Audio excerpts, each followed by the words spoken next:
Friends, please subscribe చేయండి. 4/2 equal, దీన్ని ఇప్పుడు ఏ విధంగా చేస్తామో చూడండి. 4/2ని కటింగ్ మెథడ్లో కూడా చేయవచ్చు, నెక్స్ట్ డివిజన్ మెథడ్లో కూడా చేయొచ్చు. 2 1s 2 2s 4, 2/1, answer 2. Next division మెథడ్లో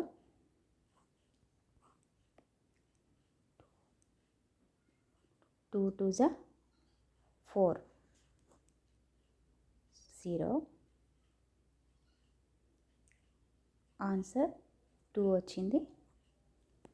రెండు ఆన్సర్స్ కూడా సేమ్ ఉంటాయి చూడండి.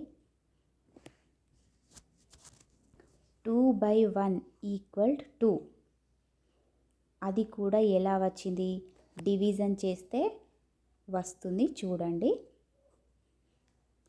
2/1ని 1 2s 2, కాబట్టి answer 4/2 equal 2 answer. Please like చేయండి, షేర్ చేయండి, సబ్స్క్రైబ్ చేయండి.